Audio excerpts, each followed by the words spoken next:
The Boeing 777 touched down at Dubai International Airport at precisely 11:47 p.m., its wheels kissing the tarmac with the practiced gentleness of a routine landing. Inside the business class cabin, crystal glasses clinked softly as passengers prepared for disembarkation, their faces glowing in the amber light that made everything feel warmer, safer, more civilized than it actually was. Among the flight attendants moving through the aisles with choreographed efficiency was Isabela Reyes, her smile as perfectly maintained as the airline's reputation for excellence. But behind that professional facade, her mind was elsewhere, counting down the hours until she could video call Marco, her fiancé waiting back in Manila with a ring he'd saved 2 years to afford and a wedding planned for Christmas. She had no way of knowing that this routine flight, this ordinary Tuesday night in September 2019, would be the last time anyone who loved her would see her alive. The man watching her from seat 2A had other plans. Plans that involved $5 million, a private island, and a refusal to accept the word no from someone he considered beneath his station. Dubai in September burns like a furnace wrapped in humidity, where the air itself feels like breathing through wet silk. But inside the airport's gleaming terminals, perfect climate control maintained the illusion that humans had conquered even the desert's ancient cruelty. Isabella moved through immigration with the ease of someone who'd made this journey hundreds of times before, her Emirates Airlines uniform marking her as part of Dubai's essential machinery, one of thousands of foreign workers who kept the city's dreams of infinite luxury functioning smoothly. At 28 years old, Isabella represented the best of what the Philippines exported to the world. Educated, English fluent, impossibly hardworking, and beautiful in a way that turned heads without trying. She'd been a flight attendant for 6 years, long enough to master the art of deflecting unwanted attention from wealthy passengers while maintaining the grace that had made Emirates the gold standard of international aviation. Her colleagues knew her as Bella to her friends, someone who shared tips about the best remittance rates, who covered shifts when families back home had emergencies, who wore her diamond chip engagement ring with pride that said she'd already found everything she needed. Isabella's story began the way so many Filipino success stories do, in poverty so profound it shapes every decision that follows. Born on July 3, 1991, in Tondo, Manila, one of the densest urban slums in the world, she entered a reality where 200 families shared a single water pump, and children grew up watching their parents sacrifice everything for a chance at something better. Her father, Roberto, worked as a tricycle driver, earning 300 pesos on good days, less than $6 for 12 hours navigating Manila's chaotic streets. Her mother, Luz, sold fish in the public market, coming home each night smelling of ice and scales, her hands permanently wrinkled from constant wetness. They lived in a structure that real estate would generously call a shanty, tin roof held down with old tires, walls made from salvaged plywood, and a floor that flooded whenever the rains came. Isabella shared a sleeping mat with her 3 younger siblings, Mario, Sofia, and baby Alina, their bodies pressed together in the sweltering nights when electric fans were a luxury they couldn't afford. But poverty had given Isabella something more valuable than comfort. It had given her clarity about what she wanted to escape and the determination to claw her way toward a different future. School became her sanctuary. While other children in Tondo played in the narrow alleys between makeshift homes, Isabella studied by candlelight, memorizing English phrases from a textbook her teacher had given her, one that was already 10 years out of date but felt like a map to another world. She was the girl who walked 2 hours to save the jeepney fare, who tutored classmates for pocket money, who wore the same uniform for 4 years until the fabric was more patches than original cloth. Her teachers recognized something special in the girl who asked questions about countries she'd only seen in geography books, who practiced English pronunciation until her accent was nearly perfect, who seemed to believe with absolute certainty that her current circumstances were temporary. A scholarship to study tourism management at Polytechnic University of the Philippines came when Isabella was 17, a full ride that would have been impossible without her perfect grades, and the recommendation letters from teachers who wrote with unusual passion about a student who could transform her family's destiny. The day she received the acceptance letter, Luz wept tears that mixed pride and relief in equal measure. "You're going to fly, Anak," she whispered, using the Tagalog word for child. "You're going to touch the clouds." The prophecy proved more literal than poetic. Isabella's beauty, combined with her impeccable English and the grace she'd cultivated through years of customer service jobs, made her a perfect candidate for Emirates Airlines when they held recruitment in Manila in 2013. Out of 5,000 applicants, 200 were invited for final interviews. Of those, 25 were offered positions. Isabella was number 7 on the list, her name called with an Arabic accent that would soon become familiar, would soon define her entire existence. Dubai hit her like a fever dream when she arrived in March 2013. The recruitment agency photos hadn't prepared her for the reality of glass towers that seemed to defy gravity, for highways that stretched 8 lanes wide, for malls where the air conditioning was so powerful you needed a jacket indoors. Her accommodation in Discovery Gardens was a shared apartment with 7 other Filipino flight attendants, women who became sisters in the particular way that only happens when you're all strangers in a strange land, united by homesickness and ambition in equal measure. The job was everything she'd hoped for and harder than she'd imagined. Emirates didn't just want flight attendants. They wanted ambassadors of luxury, representatives of a brand that promised the world's most expensive experience at 35,000 feet. Training lasted 3 months, covering everything from wine service to emergency evacuations, from makeup application to conflict de-escalation with passengers who thought their wealth exempted them from basic human courtesy. Isabella absorbed it all with the intensity of someone who understood that this job was her family's lifeline, that every paycheck she sent home was another month of her siblings, school fees, another year closer to rebuilding their house with real walls and a roof that didn't leak. For 6 years, she flew. Dubai to London, Dubai to New York, Dubai to Sydney, accumulating miles and stories in equal measure. She learned to sleep through turbulence, to maintain her smile during 14-hour flights, to diffuse angry passengers with a combination of charm and protocol that felt like emotional jujitsu. She learned which passengers wanted conversation and which wanted invisibility, when to offer an extra pillow, and when to recognize the signs of a medical emergency before it became critical. She became one of Emirates' reliable crew members, the kind supervisors wanted on difficult routes because she never complained and always maintained standards even when exhausted. The engagement to Marco had happened during her vacation in Manila in January 2019, a proposal that came with a ring that cost 3 months of his salary as a civil engineer, and a promise that they'd build a life together, one where their children would never know the poverty that had defined both their childhoods.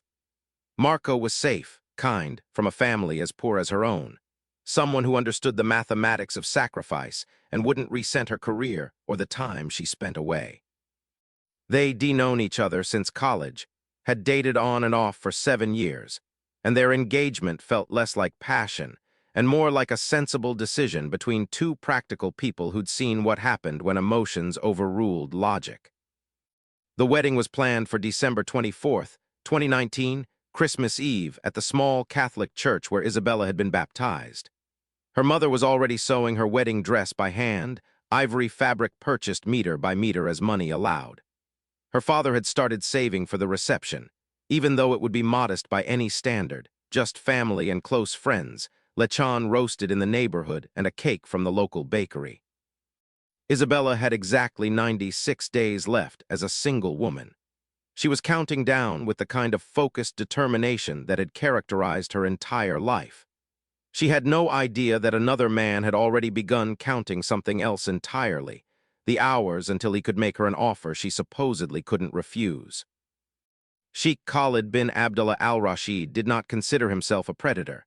In his own mind, he was a connoisseur, a collector of beautiful things who simply had the resources to acquire what others could only admire from a distance. At 41, he occupied a rarefied stratum of Gulf society where wealth wasn't measured in millions, but in the kind of generational fortune that shaped national economies. His family's holdings included oil fields that supplied 3% of global production, real estate portfolios spanning 3 continents, and investments in technology companies that everyone used but few could name. His personal net worth, according to estimates he neither confirmed nor denied, exceeded $8 billion. Born in Riyadh in 1978 to a family whose lineage traced back to the founding of modern Saudi Arabia, Khalid had grown up understanding that normal rules didn't apply to him. His childhood was a succession of palaces, private schools in Switzerland, summers at compounds where security outnumbered family members, and the constant presence of people whose entire purpose was to ensure his comfort and shield him from consequences. He attended Oxford, not because he needed education, but because it was where powerful families sent their sons to network with other powerful families. His degree in economics had been assured from the moment his father's foundation donated £15 million to build a new library. But education and breeding couldn't create substance where none existed. Khalid's personality had been shaped by a lifetime of yes men and purchased compliance. He'd learned early that money could solve any problem, smooth any difficulty, acquire any desire. Women, in particular, had always been available to him, drawn by wealth if not by charm, willing to overlook his controlling nature and emotional coldness in exchange for access to a lifestyle most people couldn't imagine. His 3 previous marriages had all ended in expensive divorces, when the women in question realized that being a sheikh's wife meant being a possession in a gilded cage, beautiful and expensive, but fundamentally imprisoned. Khalid's psychological profile, had anyone dared to compile one honestly, would have revealed classic narcissistic personality disorder combined with obsessive-compulsive tendencies that manifested in his need to control every detail of his environment.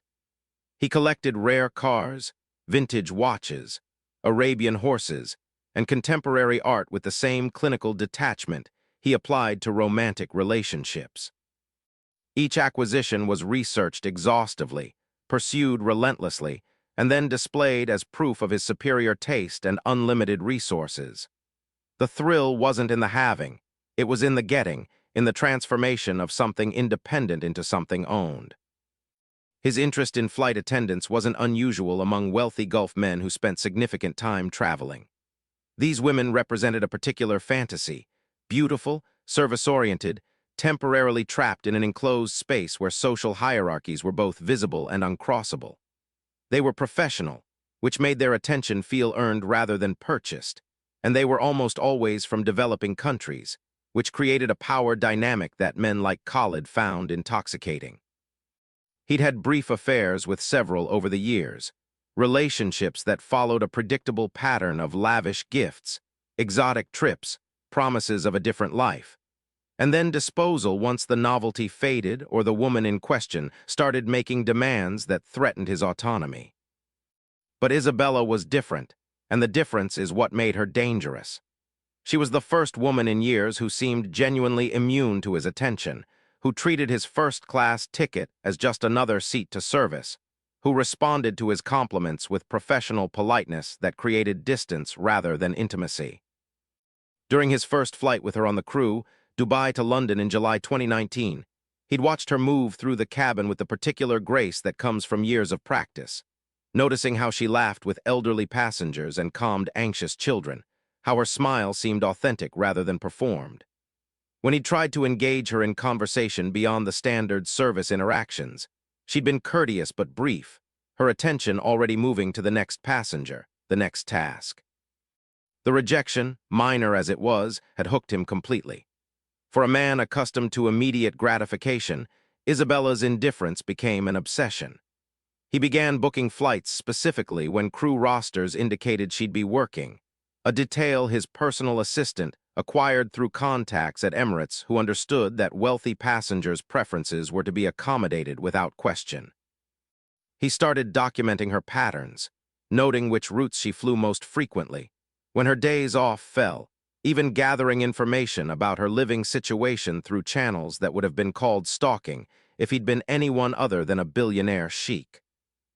Khalid's research revealed the existence of Marco, the fiancé in Manila, and rather than deterring him, this information intensified his interest. Isabella wasn't just beautiful and unattainable. She was spoken for by someone Khalid considered fundamentally inferior. The civil engineer's salary was probably less than Khalid spent on a single watch. The upcoming wedding was going to be celebrated in a slum church with a hand-sewn dress. Khalid convinced himself that he would be rescuing Isabella from a life of mediocrity, that his offer would be liberation rather than enslavement, that she would eventually thank him for seeing her true value and being willing to pay accordingly. The plan he devised was methodical, built on years of successfully acquiring things that weren't initially for sale. First, he would make his interest known through increasingly generous gestures that demonstrated his resources and intentions. Then he would make a formal offer, one so substantial that refusing would seem irrational, almost insulting to her family's needs. He would position himself as the solution to every problem she'd ever faced, the answer to prayers her mother had whispered in that tin-roofed shanty. And if she still refused, well, Khalid had resources for that scenario too. He'd learned long ago that everything and everyone had a price. You just needed to be creative about payment methods. The first gift arrived on August 15, 2019, delivered to Isabella's apartment in Discovery Gardens by courier in a Mercedes sedan that made her roommates crowd the windows in curiosity. The box was Tiffany blue, tied with white ribbon, and contained a diamond tennis bracelet that probably cost more than Isabella earned in a year. The card, written in Arabic calligraphy that Isabella had to ask a colleague to translate, reads simply, "For the most graceful woman in the skies. An admirer who wishes to know you better, Sheikh Khalid bin Abdullah al-Rashid." Isabella's first reaction was panic.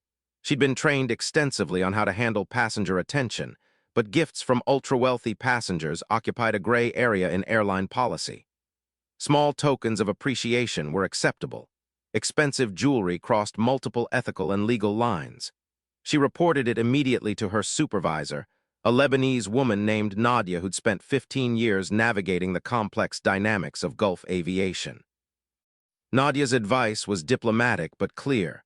Return the gift with a polite note declining, document everything in writing, and request not to be scheduled on flights where Sheikh Khalid was booked. The return of the bracelet, accomplished through official Emirates channels with a carefully worded note about airline policy and professional boundaries, should have ended the matter. Instead, it escalated it. Khalid interpreted the rejection not as a boundary but as a negotiation tactic, evidence that Isabella was more sophisticated than the other women who'd accepted his first overtures. The challenge excited him. He increased his efforts, moving from subtle courtship to overt pursuit, with a determination that his business rivals would have recognized as dangerous.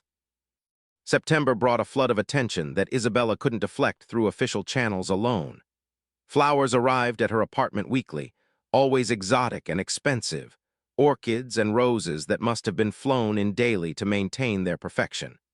Text messages appeared on her phone despite her never having given him her number, a violation that indicated he'd used his connections to access private information from airline databases.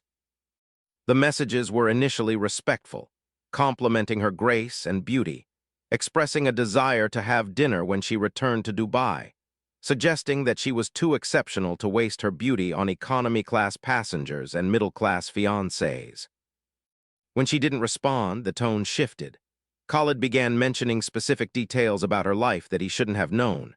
References to her family's circumstances in Tondo, mentions of her upcoming wedding and the modest preparations, observations about Marco's salary and career prospects. The subtext was clear. "I've researched you, I know everything, and I can offer you a life your current situation will never provide." It was meant to feel flattering, like he'd taken the time to truly understand her. Instead, it felt like surveillance, like being watched by eyes you couldn't see but could always feel. Isabella's distress grew with each contact. She documented everything, per Nadia's advice, creating a file of messages, delivery receipts, and records of every interaction. She stopped posting on social media after realizing that Khalid was monitoring her accounts, commenting on photos she'd shared with friends, demonstrating a level of attention that crossed from interest into obsession. Her roommates noticed the change in her demeanor, how she jumped when her phone buzzed, How she started asking to trade shifts on routes where Khalid might be a passenger. How the joy that had characterized her personality was being slowly replaced by constant vigilance. The breaking point came on September 17, 2019, during a flight from Dubai to Paris. Khalid had booked the entire first-class cabin, 12 seats occupied by him alone, creating a private space where normal social rules no longer applied. Isabella, assigned to the first-class service despite her requests to work other sections, found herself trapped at 35,000 feet with a man whose attention had become increasingly aggressive. For 7 hours, she maintained her professional demeanor while Khalid pressed his case with a combination of charm and intimidation that felt like being slowly cornered by a predator who knew you had nowhere to run. "Why do you resist what I'm offering?" he asked during the meal service, his voice calm but his eyes containing something harder. "I'm not just some passenger, Isabella. I'm offering you a life beyond anything you've imagined. $5 million just to have dinner with me to discuss possibilities. No obligations, no expectations beyond conversation. Your family could live like royalty. Your siblings could attend any university in the world. Your parents could retire tomorrow. And all I want is a chance to show you what I can provide." The offer hung in the air between them like a blade. $5 million. The number was so large it didn't feel real. It was more than she would earn in 50 years of flying, more than her entire neighborhood in Tondo would see collectively in a lifetime. With that money, she could solve every problem that had ever kept her awake at night. Her parents could have a real house with walls and running water. Her siblings could escape the cycle of poverty that had defined generations. She could walk away from the exhaustion of constant flights, the homesickness, the pressure of being her family's only lifeline. But there was something in Khalid's eyes that made the offer feel less like generosity and more like a purchase order, a contract where she was the product being acquired. She'd seen that look before in passengers who thought that expensive gifts entitled them to attention, in men who confused service with servitude, in the power dynamics that made foreign workers vulnerable to exploitation. Isabella's instincts, honed by years of navigating unwanted attention, screamed that accepting any part of Khalid's offer would be stepping into a trap disguised as opportunity. "I'm engaged, Sheikh Khalid," she said, keeping her voice respectful but firm. "I love my fiancé. We're getting married in December. I appreciate your generous offer, but I cannot accept it. I hope you can understand and respect my decision." The smile that crossed Khalid's face didn't reach his eyes. "You say that now?" he replied, his tone suggesting he was humoring a child who didn't understand adult realities. "But think about what you're choosing. A man who earns in a month what I spend on a watch. A wedding in a slum church with a dress your mother is sewing by hand. A life of struggle and sacrifice when you could have everything. I'm not asking you to decide now. I'm asking you to think, really think about what future you want." He handed her a business card, thick stock embossed with gold lettering. "My personal number is on the back. When you're ready to have that dinner, call me. The offer stands. $5 million just to talk. What happens after depends on whether you're as smart as you are beautiful." The flight continued in uncomfortable silence, Isabella performing her duties while feeling Khalid's eyes tracking her every movement. When they landed in Paris and passengers disembarked, she felt the relief of a prisoner temporarily released, knowing that the cell was always waiting for her return.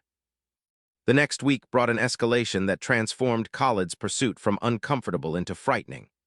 He began showing up in places where Isabella had never encountered him before: the mall where she shopped with roommates, the Filipino restaurant where crew members gathered on days off, even outside her apartment building in Discovery Gardens, sitting in a black Mercedes with tinted windows that could have belonged to anyone but somehow she knew was his. Each appearance came with no direct confrontation, just his presence as a reminder that he was always watching, always waiting, always there. Isabella reported everything to Emirates' Human Resources Department, submitting her documented evidence and requesting official intervention. The airline's response was bureaucratically sympathetic but practically limited. They could ban him from flights, but he could simply book through shell companies. They could file formal complaints, but wealthy Gulf passengers had relationships with airline management that complicated enforcement. They could offer her a transfer to a different hub, but that would mean leaving Dubai, abandoning 6 years of seniority and the salary premium that made the job worthwhile. The subtext was clear. Protect yourself as best you can, but understand that some passengers are more valuable than others, and official action has limits when the person in question can buy the airline with his quarterly dividends. The fear became her constant companion. Isabella started varying her routes home, never walking alone, sharing her schedule with multiple people who would notice if she disappeared. Her roommates implemented security protocols, always checking who was at the door before opening, never confirming Isabella's whereabouts to strangers, creating a support network of vigilance that foreign workers develop when they realize official protection is inadequate. The engagement ring on her finger became both comfort and target, a reminder of the life waiting for her if she could just survive 3 more months, just make it to December without something terrible happening. Marco noticed the change during their video calls, how Isabella seemed distracted, constantly checking over her shoulder even when she was supposedly safe in her apartment. When he pressed her for details, she minimized the situation, not wanting him to worry or do something rash that might jeopardize his own career. "It's just a passenger who doesn't understand boundaries," she said with a lightness she didn't feel. "The airline is handling it. I'll be home in December, and then we never have to think about Dubai again." The lie felt necessary, protective, the kind of small deception that people tell when they're trying to shield the ones they love from dangers they can't control. On September 29, 2019, Isabella received a message that made everything else seem like preliminary negotiation. The text was brief, cold, and carried an undercurrent of threat that was impossible to misinterpret. "I've been patient, Isabella. I've offered you opportunities that women would kill for. Your continued refusal is becoming insulting, not just to me, but to your family. Think about what you're throwing away. Think about what could happen if my generosity turns to disappointment. Some doors close permanently when you refuse to walk through them. This is your final chance to make the right decision. Dinner this Friday. I'll send a car at 8 p.m. Don't make me take other measures." The message was a turning point where pursuit became threat, where courtship revealed itself as coercion. Isabella showed the text to Nadia, to her roommates, to the Filipino community leaders who maintained informal support networks for overseas workers facing exploitation. Everyone recognized the danger, but no one had a solution that didn't involve Isabella either fleeing Dubai entirely or accepting that she was now living under an undefined but palpable threat from someone with unlimited resources and a documented history of getting what he wanted. The decision Isabella made next would be her last. On October 1st, 2019, she didn't report for her scheduled flight to London. Her roommates woke to find her bed empty, her passport and phone left behind, and no note explaining where she'd gone. The black Mercedes that had been parked outside their building for weeks was also gone. Inquiries to building security revealed that cameras on their floor had mysteriously malfunctioned between 2 a.m. and 4 a.m., exactly the window when Isabella disappeared. It was as if she'd been erased from existence, removed with the kind of precision that suggested planning rather than spontaneity, organization rather than impulse.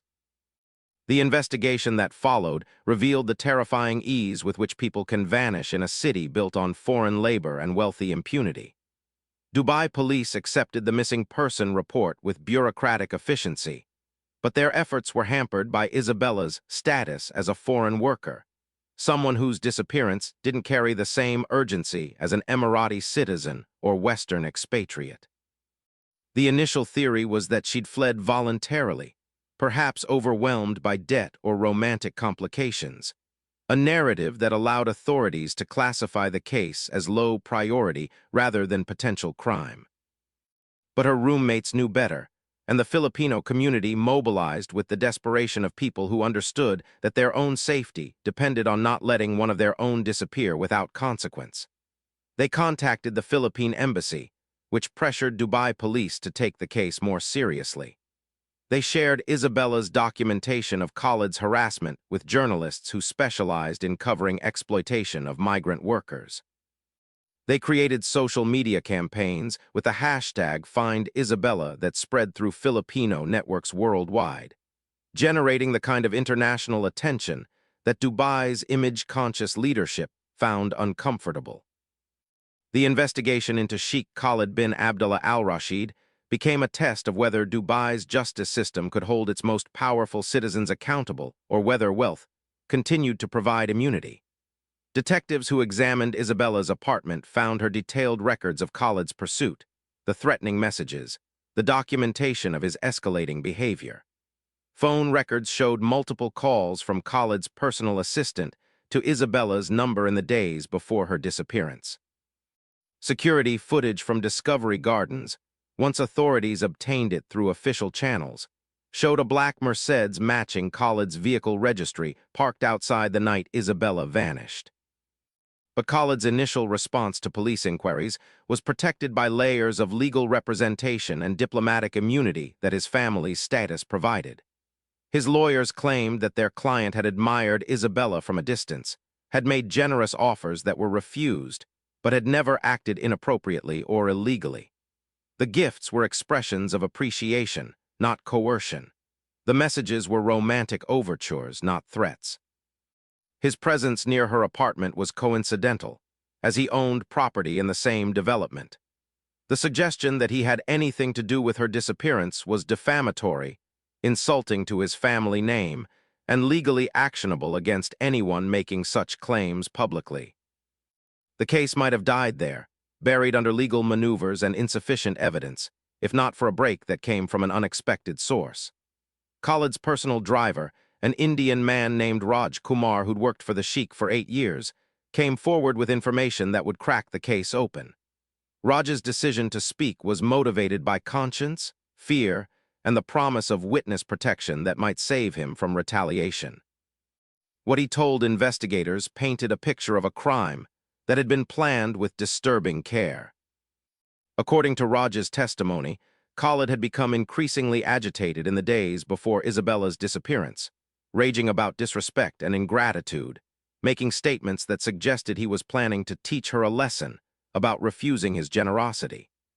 On the night of September 30th, Khalid had ordered Raj to drive him to Discovery Gardens at 2 a.m., bringing a medical case that Khalid claimed contained sedatives for his chronic insomnia. The Sheikh had entered the building alone, bypassing security through access codes he'd obtained from his contacts in the building management company. He'd returned 45 minutes later with Isabella unconscious in his arms, her body wrapped in a blanket, placing her in the vehicle's trunk with instructions to drive to a private airfield in Sharjah.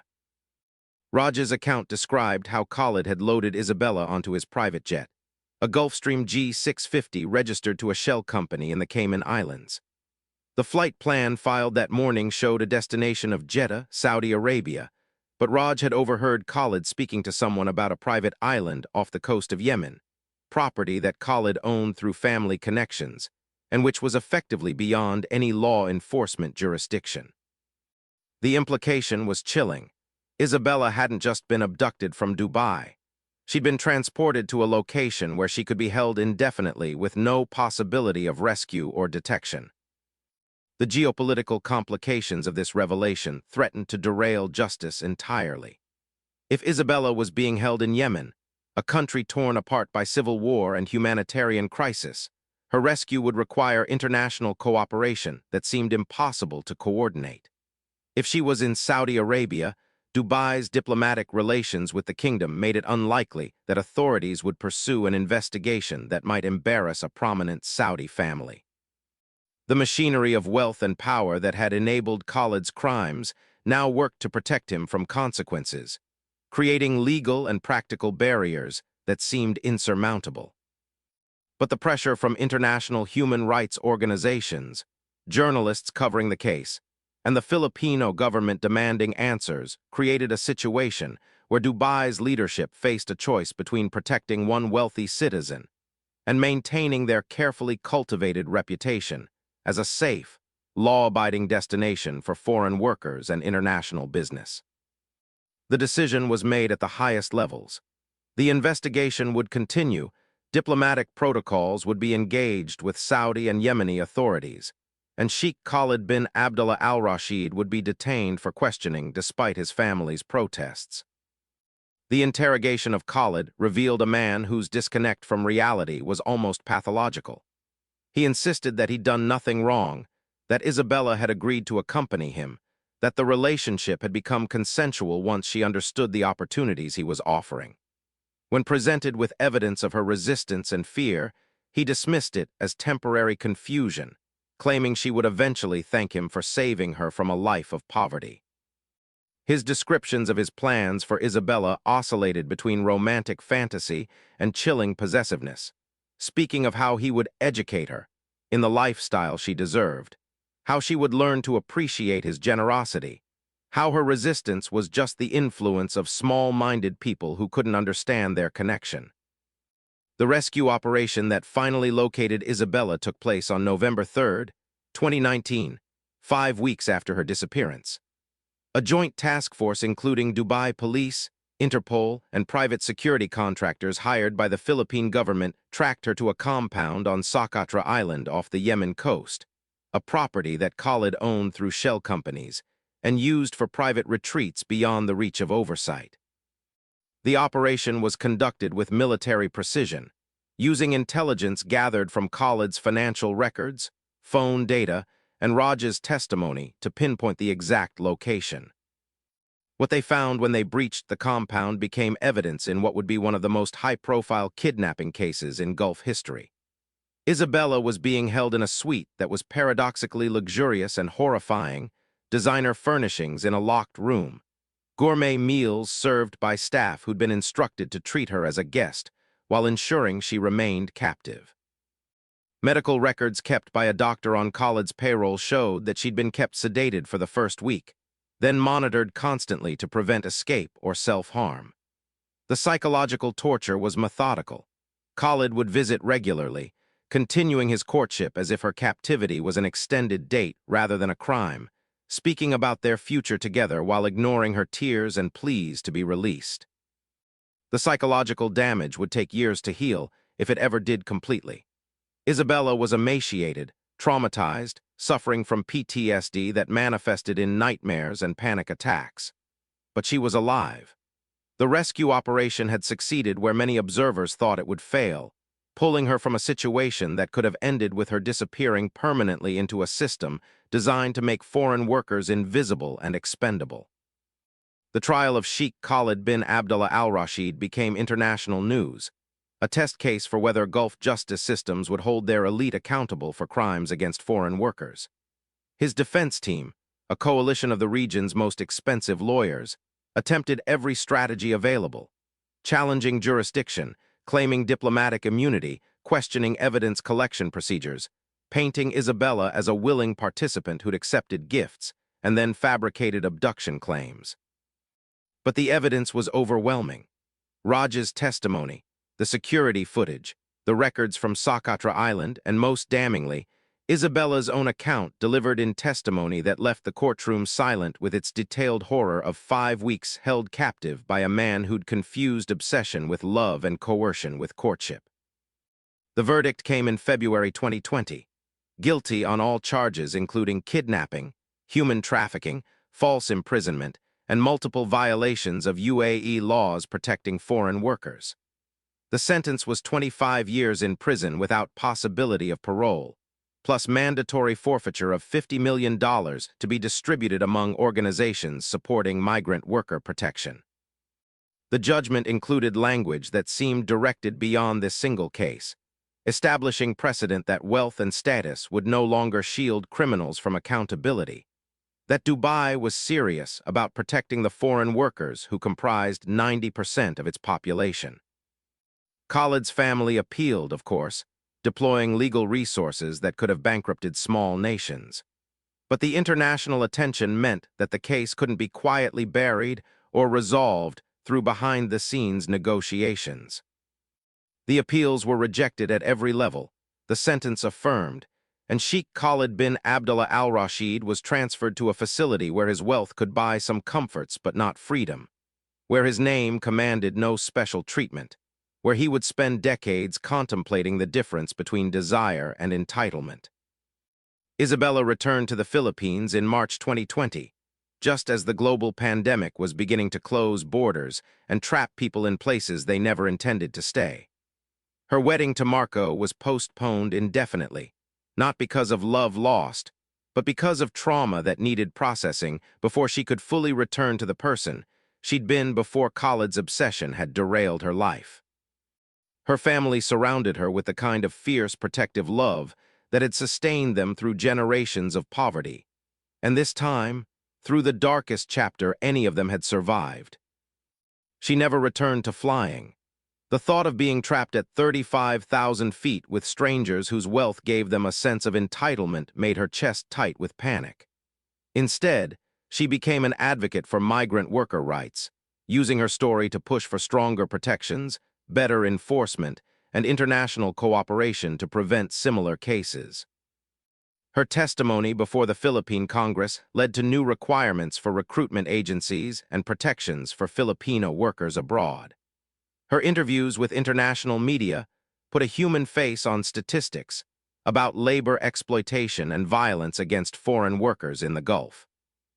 The wedding finally happened in December 2021, 2 years late but more meaningful for having been postponed by circumstances beyond their control.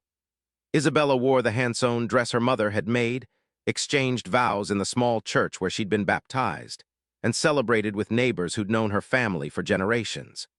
The reception was modest, exactly as they'd originally planned, lechon and cake and joy that came from surviving something that should have destroyed them. Marco's love had waited, patient and unwavering, proof that real affection doesn't demand, doesn't coerce, doesn't confuse possession with partnership. The legacy of Isabella's case extends beyond her personal recovery. Emirates Airlines implemented new protocols for handling passenger harassment, creating clearer reporting procedures and stronger protections for crew members facing unwanted attention. Dubai established a specialized unit within its police force to investigate crimes against foreign workers, acknowledging that the city's prosperity depended on making those workers feel safe rather than expendable. International organizations used the case to pressure Gulf nations to ratify human trafficking conventions and strengthen enforcement against labor exploitation. But perhaps the most important legacy is the conversation the case sparked about power, wealth, and the vulnerability of those who serve the global elite. Isabella's story became a cautionary tale taught in aviation schools, discussed in human rights seminars, and referenced in diplomatic negotiations about worker protections. It forced a reckoning with the reality that no amount of luxury can justify treating human beings as purchasable commodities. That refusal should be accepted the first time rather than treated as a negotiation. That women who say no deserve to have that boundary respected regardless of what price is being offered. Years later, Isabella speaks publicly about her experience with the hard-won wisdom of a survivor. "He offered me $5 million, she tells audiences at advocacy events. "To someone from my background, that's an unimaginable fortune. My whole neighborhood couldn't earn that collectively in a lifetime. But accepting would have cost me something worth infinitely more. My right to choose my own life, my freedom to say no, my fundamental dignity as a human being rather than a beautiful object to be acquired. No amount of money is worth selling your humanity." The question her case forces us all to confront is uncomfortable but necessary. How many Isabellas are out there right now, facing similar situations without her eventual rescue? How many foreign workers are trapped between poverty that makes them vulnerable and wealth that considers them expendable? How many times does money successfully purchase what should never be for sale? The answers are disturbing, and the solutions require systemic change that challenges power structures built over centuries. But Isabella's survival and the precedent set by Khalid's conviction offer hope that change is possible, that justice can prevail even when facing unlimited resources and established privilege. Today, Isabella lives in a modest house in Manila with Marco and their daughter, Elena, named after Isabella's youngest sister. She works for an NGO that supports returning overseas Filipino workers who have experienced trauma or exploitation abroad. The diamond chip engagement ring she wore on that last flight now sits in a safe deposit box, a reminder of the life she chose over the one that was offered, the love that waited rather than demanded, the freedom that's worth more than any fortune. Sheikh Khalid bin Abdullah al-Rashid sits in a prison cell, his wealth now capable of buying only minor comforts in a life defined by confinement. The irony is perhaps lost on him. The man who tried to cage a woman he considered a beautiful bird is now the one trapped, counting years rather than acquisitions, living with the consequences of mistaking power for love and coercion for courtship. And somewhere in skies around the world, flight attendants serve passengers who will never know their names, their dreams, or their stories. May they all land safely. May they all return home to the people who love them without demands. May they all have the strength to say no when offers come with invisible chains, and may we build a world where refusal is respected the first time, without exception, regardless of price. Subscribe to stay informed about stories that matter. Share this with someone who needs to understand that no amount of money is worth your freedom. Remember, when someone shows you they won't respect your boundaries, believe them the first time. Justice for Isabella came through international pressure and unprecedented cooperation. But her story reminds us that protection should come before crisis, that no worker should have to fear the people they serve, and that wealth should never be a license for cruelty. Don't let these warning signs go unrecognized. The most dangerous predators wear the most expensive suits, fly in private jets, and believe their money makes them immune to the word no. But Isabella's courage in surviving, testifying, and speaking out proves that even the most powerful can be held accountable when we refuse to let victims disappear into silence. Justice for Isabella, protect migrant workers, never for sale.